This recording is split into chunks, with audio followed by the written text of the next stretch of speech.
Assalamualaikum warahmatullahi wabarakatuh. Waalaikumsalam warahmatullahi wabarakatuh. Kami dari kelompok 1 akan mempresentasikan makalah yang berjudul Kehidupan Ekonomi di Indonesia pada Masa Demokrasi Liberal. Saya Walidya Sadilalam sebagai moderator. Saya Febrian Masa sebagai pemateri 1. Saya Iqbal Zaki sebagai pemateri 2. Saya Ridwan sebagai pemateri ketiga. Saya Mandaina pemateri keempat. Kepada pemateri pertama untuk menyampaikan materinya.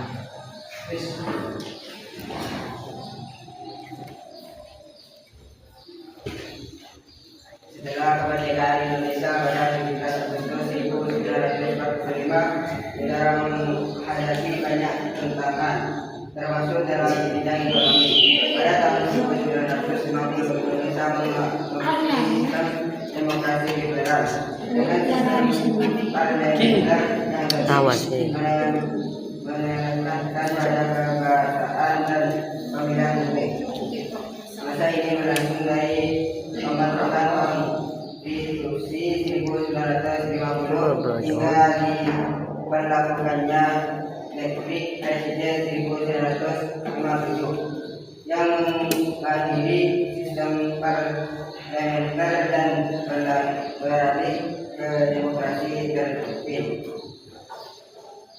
Kerusakan infrastruktur Indonesia mewariskan banyak kerusakan dari Perang Dunia Kedua dan Perang Kemerdekaan melawan Belanda.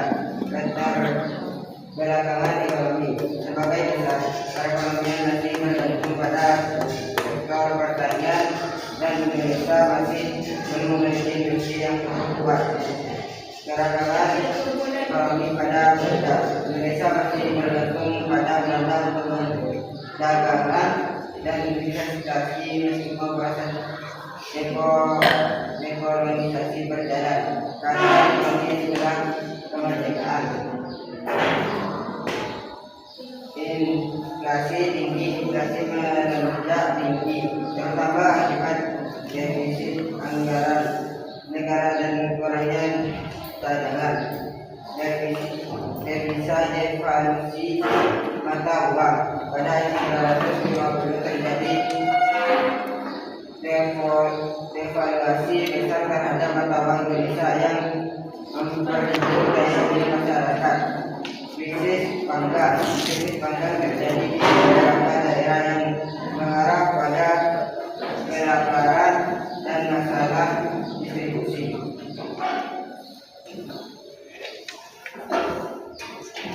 Kepada pemateri kedua untuk menyampaikan materinya.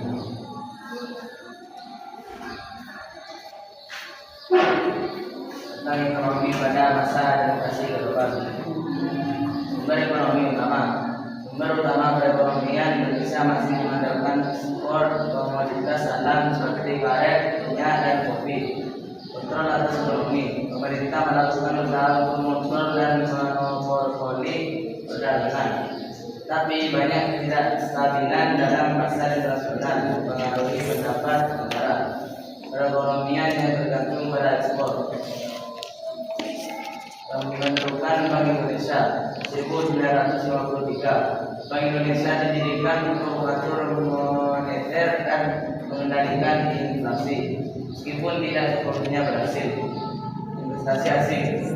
Pemerintah mencoba menarik investasi asing, namun banyak perusahaan asing masih ragu untuk berinvestasi karena ketidakstabilan politik dan ekonomi. Pembangunan infrastruktur. Fokus pada pembangunan infrastruktur untuk mendukung perekonomian, meskipun kendala finansial membuat pencapaiannya. Kepada pemateri ketiga untuk menyampaikan materinya.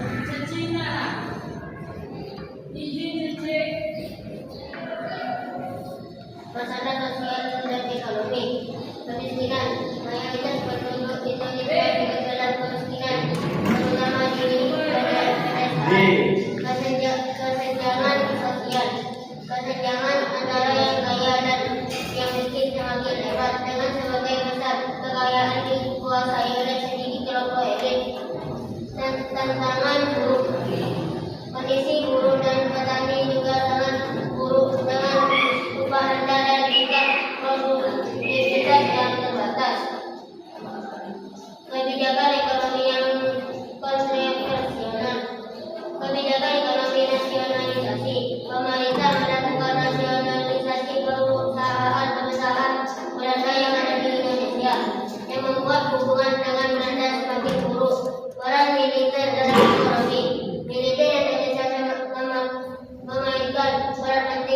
dalam perekonomian, mengingat pengaruhnya yang besar pada PDB negara, proyek-proyek pembangunan, berbagai proyek pembangunan infrastruktur besaran-besaran, namun seringkali terhambat oleh birokrasi yang rumit dan kekurangan dana.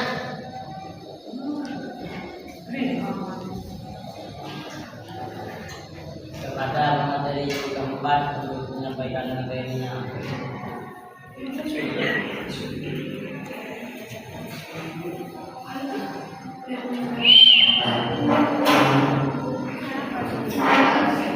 Sisi demokrasi meskipun ada upaya-upaya untuk memperbaiki ekonomi, kondisi ekonomi Indonesia tetap tidak stabil selama masa demokrasi berjalan.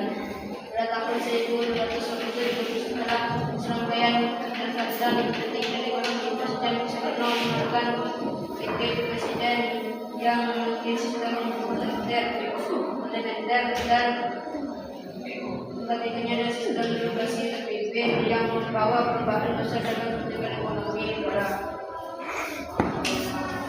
Masa demokrasi liberal Indonesia penuh dengan ketergantungan ekonomi, inflasi tinggi, serta ketersediaan yang kuat pada ekspor komoditas alam. Upaya pembangunan ekonomi oleh masalah terkenal seperti korupsi, birokrasi, dan politik. Meskipun pemerintah melakukan berbagai kebijakan ekonomi belakangan yang masih harus dihadapi, yang akhirnya memicu perubahan menuju demokrasi terpimpin.